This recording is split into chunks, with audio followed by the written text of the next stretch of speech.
I wanted to mention that we mentioned that Octarine core, and the fact that Co-op has no hex. So when they were pushing, they didn't show Co-op or Clockwork. Both of them were missing, but AM kept on split pushing bottom and went into the base. He would never do that if Co-op had a hex, because then they could chain stun him. But he knows that as long as the Klings is visible, nothing can chain stun him until Klings TPs back and kills him. He's going to be fine by that time. So he can do whatever he wants on the map. Sorry, we'll come back to it. It's an interesting piece because for a new player, what you're usually trying to do is learn, the heroes and learn some of the items and what have you. And your focus is so much on that you forget what the other players are playing. So we know Dota is a game of counter. So if you don't remember that when you're a new player, it's very tough. But as you become a bit better and you start noticing these things, it can actually win you games. And it's a great example of the fact that, if you haven't tuned in already, make sure you tuned into the noob stream, the newcomer stream today, because that is fantastic at explaining exactly these kind of things. And it's those little moments, isn't it, where you suddenly go, hang on a minute. They haven't got something that I know will stop me from doing, I can do this now. It's like the light bulb moment. Exactly, and those players are it's not even that they're good. They're perfect at,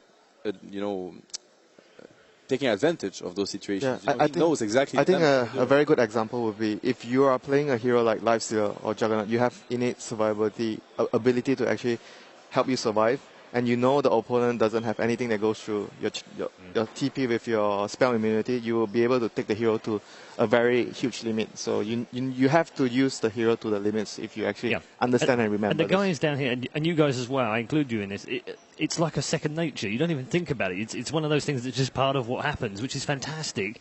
But, when I'm playing, for instance, I'm still concentrating on what I'm supposed to be doing, let alone what the other guys are doing, right? And when you get better at it, even then, you really aren't thinking too much about the other side. So, really impressive. We do have a quick replay, actually, of the last team fight. So, it'd be quite good to look at that and sort of talk through as to how it all broke out. I know, Winter, you were just sort of going, well, why didn't they use the BKB? And I think we can see that in the replay.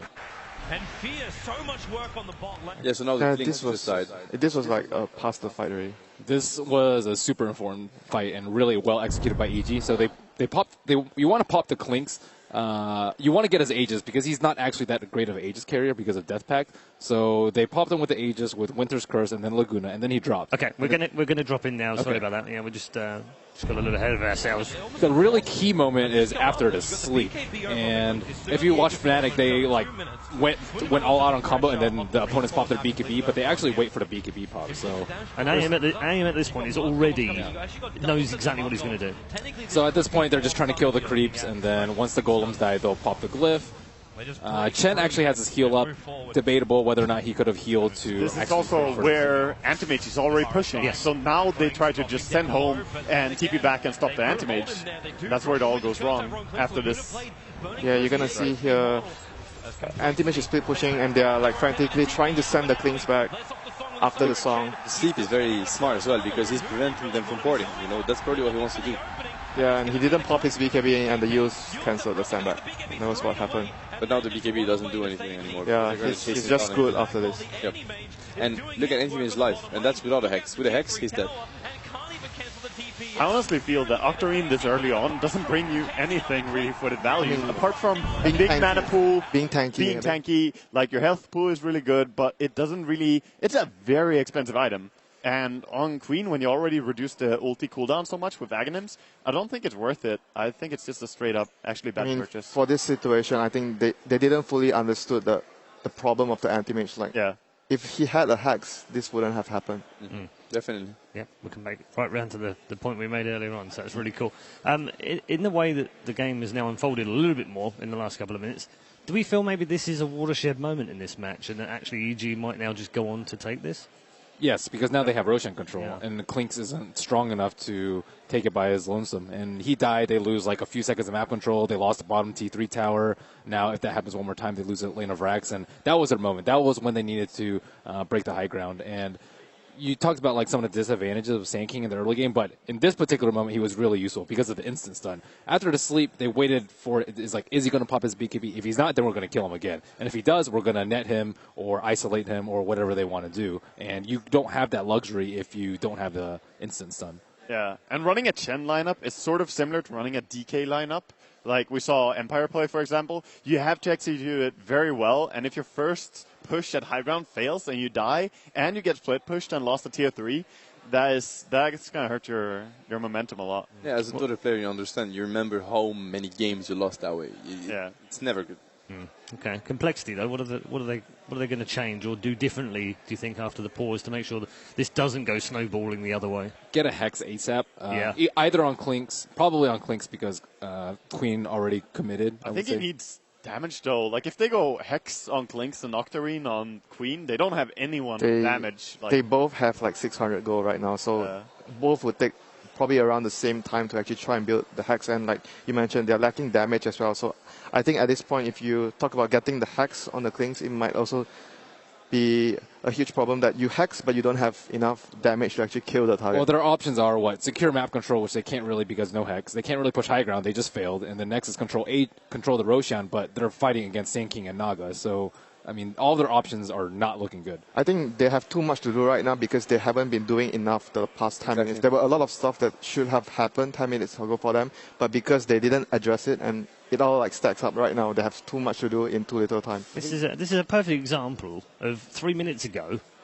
They were doing all right. They could still win this game. 3 minutes later, suddenly one thing changes, and actually, you basically are all saying they should GG out now because there's almost nothing. I mean, they can it's literally how bad it is. Like they're running an all-in type of push lineup, and if this happens, it's just so demoralizing and hard to come back from if you have this lineup. It's also a fact that they died top after going for a BKB build on Clinks. When we saw Fear play Clinks, he would go for the full damage build early on, go Daedalus into MKB, into maybe BKB or Butterfly. So that's going to farm a lot faster and push a lot faster.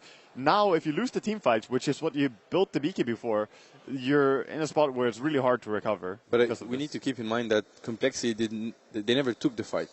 That wasn't a fight. It was just EG catching them off guard. So I think, if I were to captain that game, I think the best approach for Complexity is to try it again. They need to try to end the game because if now it's bad, it's going to get even worse. They're not going to be able to do better. I think they probably this is the best they can get. Don't have the luxury to wait for even the Hex. They need to go again and force EG to make a mistake. Now, it was Complexity doing a mistake. EG is not. They're not like gods. They can also fail once, and if it happens, they're going to take the game because they have a Chen and a Clinks with Destillators. They can take 2 racks in 30 seconds or in a minute. So they need to go there, force the issue again, and make sure that they play as a team. Here it was a 3 versus 5 and 2 guys trying to kill an enemy mage. 3 versus 4 story. They can't push again though. They have to get all the Chen creeps. They have to push bottom lane out. They have to deal with AM split push. There's too many issues. I think they have a lot of issues for sure right now. They have a lot of issues that they need to address. Okay, cool. Unfortunately, I am getting news that the reason we're offline right now is due to a DDoS attack, which is a real shame.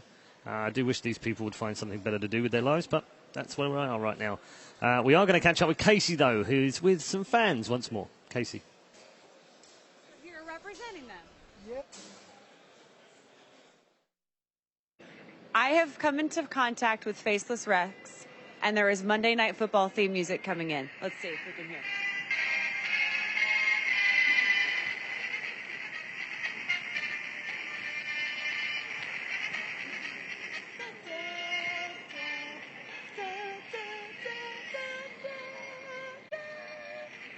I have been informed that Faceless Rex can't talk. So why don't you show me who you're rooting for today? Evil geniuses? Evil geniuses. Can you show us your Faceless Rex dance?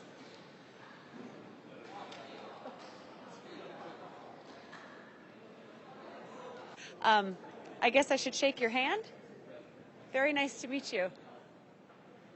And go dinosaur.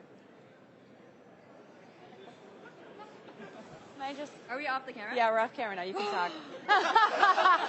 You liar! Casey is just can't be trusted out there. Don't ever take your suits off when you're around Casey, because otherwise you're definitely going to be on camera. A lot of fun, a lot of colour actually at the international. Obviously, my first time here, didn't really know what to expect. Was really just focused on the Dota and the teams and the players. But actually, it's more about the fans as well and the colourful cosplay that they're wearing. It's the flags that we've seen draped all over their bodies today as well, and real coming out and supporting all of the players. And it never ceased to amaze me how they stop everyone, all of us. We just can't go anywhere without getting stopped. It's fantastic. And the players obviously enjoy it as well. I was talking to Fly about it. He just can't even believe that there are fans, let alone that there are fans of him who come up and congratulate him. How do you feel about it all? It's always very special because it's about meeting people that share your passion, and that's great. It's not even about them being fans or you being someone they watch play. Sometimes it's just about sharing a passion, and it's just great moments, honestly, and great people. That's the best part about TI, is just seeing everyone so happy. And we're all here for one thing, is because of Dota, and is to watch great Dota. And I might not know all these people that I've never met before, but it's really cool to have that one common bond, and it just makes me really warm and fuzzy inside to know that all of us came here together for this one great game. It's also amazing to meet them in person, because, playing a lot of Dota, social media, etc., you hear a lot from fans, and sometimes from people who are less fans as well, but, when you meet someone in person, it just feels all that much greater, and you realize that there's a face to everyone. Okay, talking about photo ops, I've just been told, actually, been handed a nice message which says there is a photo op stage next to us, actually, right in the concourse area. At the analysis desk. It's really cool because actually, if you take the photograph right, and I haven't done one yet, but if you take it right, it looks like you're inside the map. So make sure you head up here to take your photographs. And also, there's a photographer up there to take individual photographs and group photos. And Casey will be there at 11, it says, to take some footage and interview a few folks. Now, I reckon it's past 11. Tomorrow. I'm being told it's tomorrow. Good job I can read. So tomorrow at 11, make sure you're here upstairs in the concourse area and get your photographs taken inside the match. Fantastic. It's lovely. I love little things like that. It's those small touches as well that make it so special. I'm actually really enjoying myself here. I know I've not been involved in Dota 2 for very long, and I have limited exposure to it, but I've loved the game. I love watching the game. And I'm amazed by how many people I talk to that are not players, actually. They actually just watch the game. And I was sort of thinking, well, maybe I'm in the minority, but it does seem that people genuinely enjoy watching these players play. It's fantastic. A lot of the people that are just watching the game, they don't really have time anymore to play it as much, but they still enjoy watching and they understand what's going on and they follow the team. So it's a really good thing to have here. Yeah. I can relate fully to it. I watch Counter-Strike, I watch StarCraft, but I don't play any of those games. Sure. I just watch them a lot. Yeah. So I can fully understand people who watch Dota. Yeah. No, I'm bona fide, confessed esports junkie. So whatever's on right now, I will watch. And most of the time, that's it's Dota or it's League or it's Counter-Strike. Or did I just say that? No, I didn't hear anything. For me, every time I watch Dota, I want to play. Well, that's like it is for Counter-Strike for me or Quake. I'm like, because you see something and you think maybe you can do it better. That's the problem. Whereas I know I'm rubbish at Dota, so anything I watch is always going to be better than if I was playing. Sometimes you get ideas. Ben's not disagreeing with me here. I think there's something going on. Like, you've seen me play, haven't you? I'm not. Yeah, no, you have, because otherwise you'd be disagreeing with me, surely. Sometimes you get ideas as well. You watch someone else play and you just want to immediately try it and improve on it. Yeah. So and that's the same with any sport. That's why this is so cool. Because, as a kid, back in 1850, I would actually watch football on black and white television and watch players, running around doing things, really cool things. And I think, I can probably go out and do that. And it's no different. That's the modern version of it. It's Dota 2. It's whatever game you want to play. And with football, you had to, go out. It's going to take you a full day. With Dota, you just, you walk 2 meters. You're probably even watching. You just tab, and then play a game of Dota and try to. And the entire day is gone. The entire day is gone, but whatever, it's worth it. Yeah, and then you just try to do what you just saw. It's the old adage of, one more.